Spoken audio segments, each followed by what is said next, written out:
Halo, assalamualaikum warahmatullahi wabarakatuh. Selamat datang di channel saya, Diary Satrio Homsin. Dan seperti biasa, saya akan mengingatkan kamu untuk subscribe bagi yang belum, dan bagi yang sudah subscribe, saya ucapkan banyak banget terima kasih.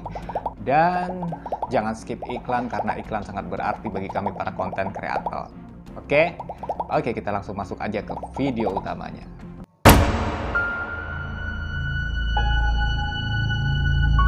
Kisah ini dituturkan oleh seorang sahabat saya, di mana mereka adalah sepasang pengantin baru, suaminya bernama Surya dan istrinya bernama Lia. Sebagai pengantin baru, memutuskan untuk mengontrak di sebuah rumah petakan di kawasan Jakarta Barat. Saya tidak perlu sebutkan daerahnya, di mana rumah tersebut adalah sebuah petakan tapi berbentuk 2 lantai. Di sana terdapat 20 pintu kontrakan, tetapi yang terisi baru 3, karena memang ini adalah termasuk kontrakan yang baru, katanya begitu. Dan yang terisi tersebut adalah 2 pintu atau 2 rumah di lantai bawah dan 1 rumah di lantai atas, di mana Surya dan Lia memilih yang di lantai atas. Dengan kata lain, mereka sendiri menempati lantai 2. Di lantai bawah ada 1 rumah yang dihuni oleh seorang perempuan karyawati, dan 1 rumah lagi dihuni oleh sepasang suami istri juga, suaminya seorang security dan istrinya seorang penyanyi. Awal kepindahan Surya dan Lia di kosan tersebut tidak menimbulkan kecurigaan apapun, sampai pada suatu hari sekitar minggu kedua mereka tinggal di rumah tersebut, si Mbak Karyawati yang tadinya tinggal dan mengontrak di lantai bawah memutuskan untuk pindah ke lantai atas. Dan saat ditanya sama Surya, dia pun bilang, "Saya takut di bawah, Mas. Saya lihat pocong di pojokan kamar saya." Dan Surya lalu menjawab, "Masa sih Mbak? Semoga aja sih di atas nggak pernah terjadi apa-apa." Selang beberapa hari setelah kejadian Mbak Karyawati ini, lah namanya Rina ya. Setelah Mbak Rina ini pindah ke lantai 2, sebenarnya Surya dan Lia itu merasa sedikit aman dan seneng gitu, karena di lantai 2 ada tetangga walaupun mereka berjauhan. Mbak Rina ini memilih rumah yang di pojokan dan tidak bertepatan di sebelahnya si Surya dan si Lia. Surya, sahabat saya ini berprofesi sebagai personal trainer, dan istrinya Lia berprofesi sebagai resepsionis di sebuah hotel di Jakarta Barat. Lia yang seringkali mendapatkan shift di siang hari ini mengakibatkan si Surya pada waktu siang hari ini seringkali berada di rumah kontrakan itu sendirian. Dan pada suatu siang, Surya pun merasakan sesuatu hal aneh terjadi di kamar mereka, di mana dia merasa dan mendengar ada seperti suara langkah kaki orang di luar pintu rumah mereka. Padahal setelah dia intip dari jendela tidak ada siapa-siapa, guys. Dan yang lebih mencekam lagi, saat Surya ini berniat untuk tidur siang, dia pun dilempar oleh entah siapa yang melemparnya dia di dalam kamar itu dengan baju beserta dengan hangernya. Dan di situ Surya merasa biarin aja. Itu awalnya. Berhubung Surya ini tidak ingin membuat istrinya takut, dia tidak menceritakan kejadian janggal yang ia alami siang tadi saat istrinya pulang di sore harinya. Hari berganti hari, minggu berganti minggu, suatu saat si Lia ini mendapatkan shift siang dan pulang di jam malam. Dan pada hari itu, Surya sebagai menjemput istrinya Lia ini di hotel tempat Lia bekerja. Singkat kata, mereka kembali lagi dan sampai di kontrakan mereka sekitar pukul 11 malam. Dan kalau boleh saya gambarkan di sini, kontrakan ini memiliki parkiran motor di sisi luar. Dan di parkiran motor ini bisa melihat ke arah jemuran, di mana jemuran itu ada di lantai 2. Di malam itu ketika Surya dan Lia sampai di parkiran motor untuk memarkirkan motornya mereka, si Surya ini melihat ke arah jemuran. Di sana dia melihat sesosok perempuan yang sedang menatap tajam ke arah jalan. Awalnya Surya mengira ini adalah tetangganya yang sedang menjemur. Tetapi walaupun dia agak janggal ya, kenapa harus tengah malam dia jemur baju. Tapi setelah diamati oleh si Surya, dia pun mendapati sosok ini sepertinya bukan manusia. Kenapa begitu? Karena dia melihat penampakan dari kulitnya yang begitu pucat dan sorot matanya yang begitu tajam dan tidak memiliki bagian putih dari mata. Dan bola matanya keseluruhannya hitam. Posisi jemuran baju di lantai 2 ini memang tidak terlalu jauh dari posisi kamar Surya dan Lia. Dimana kalau mereka ingin masuk ke dalam kamar mereka, ke dalam rumah kontrakan mereka, memang harus melewati jemuran tersebut. Singkat kata, Surya dan Lia berjalan seperti biasa dari parkiran menuju tangga untuk naik ke lantai 2 dan masuk ke rumah kontrakan mereka. Dan seperti tadi yang saya bilang, mereka harus lewat jemuran tadi di mana si Surya di bawah sudah melihat ada sosok perempuan yang menatap tajam. Dan ketika mereka melintasi jemuran tersebut, Surya pun terkaget ketika melihat sosok perempuan itu masih berada di sana dengan posisi yang masih menghadap ke jalan. Jadi posisinya membelakangi Surya dan Lia ya guys. Surya sekali lagi tidak ingin membuat istrinya ini takut dan dia diam meneruskan langkahnya seperti nggak melihat apa-apa. Dan ketika Surya sepintas melewati jemuran tersebut, tiba-tiba terdengar suara. Abang? Ketika itu memang Surya merasa kaget. Dan yang lebih ditakutkan lagi adalah jikalau istrinya Lia mendengar juga suara tersebut. Tetapi ternyata Lia tidak mendengarnya. Ini dilihat dari reaksi Lia yang tidak memberikan reaksi apa-apa setelah suara itu terdengar. Mereka pun masuk ke dalam rumah kontrakan mereka seperti biasa dan melakukan aktivitas seperti biasa, mandi, makan, dan lain sebagainya, kemudian bersiap tidur. Dan keesokan harinya, Lia pun masih mendapatkan shift siang hingga malam hari.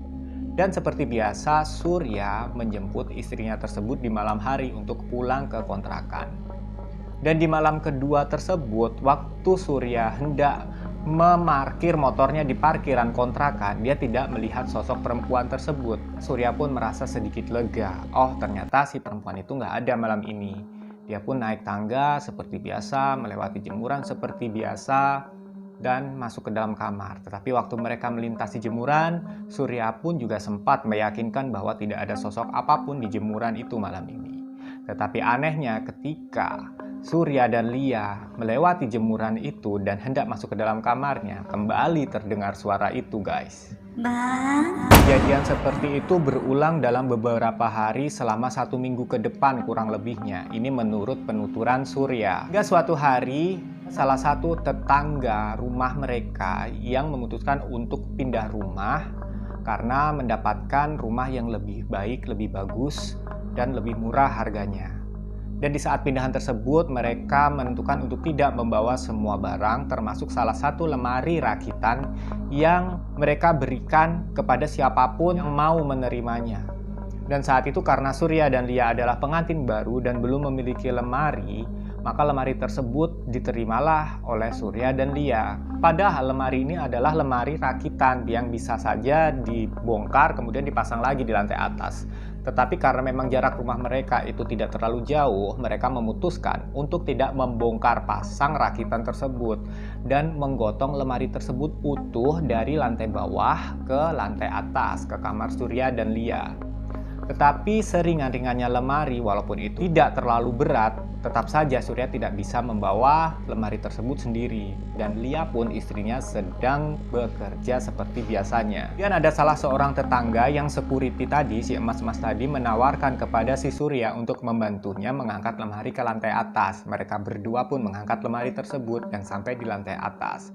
Setelah mengucapkan terima kasih, si abang security itu pun turun kembali ke rumahnya di lantai bawah.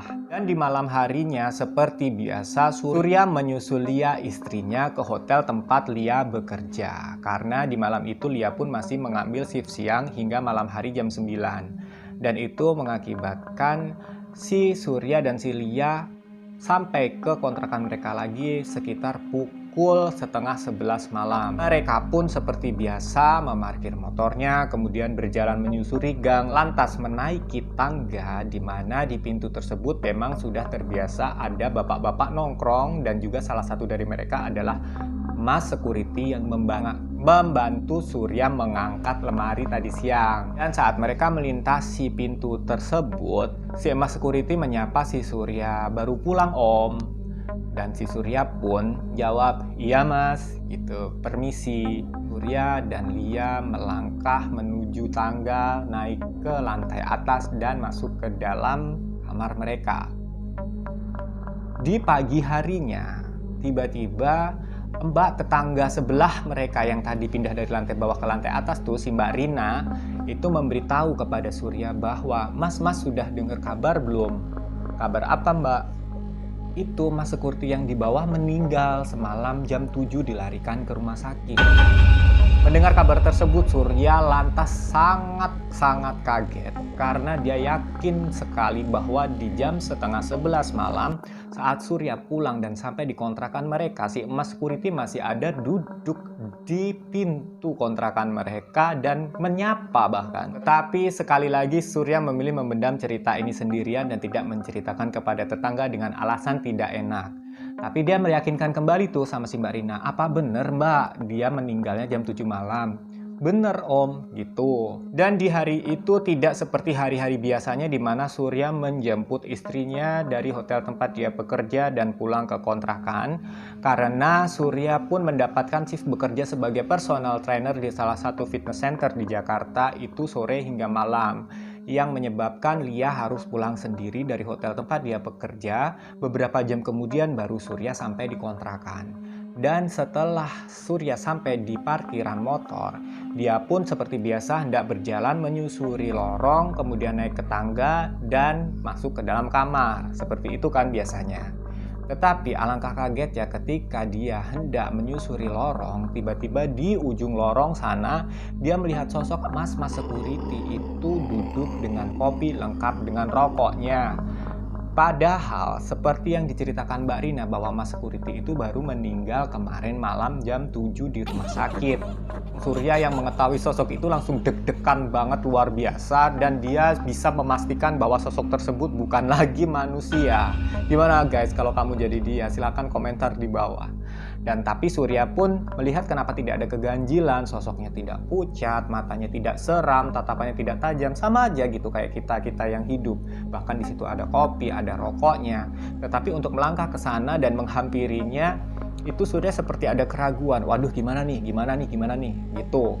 Nah, Surya pun sempat melangkahkan kakinya beberapa langkah menyusuri lorong untuk kemudian naik ke tangga. Tetapi di langkah ketiganya dia merasa semakin berat karena sosok mas tersebut pun semakin dekat dengan posisi memang masih membelakangi si Surya. Entah kenapa malam itu Surya tidak memiliki keberanian seperti biasanya, dan akhirnya Surya pun memilih untuk berbalik badan dan berniat untuk menunggu sosok Mas Security tersebut sampai tidak ada, sampai menghilang, dan dia menunggu di warung depan gang.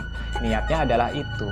Tapi ketika si Surya berbalik badan dan hendak berjalan ke warung, tiba-tiba dia dikejutkan oleh suara berat yang berasal dari belakang tubuhnya dia, dan suara itu dia yakini adalah suara dari sosok Mas Security tersebut yang menyapanya.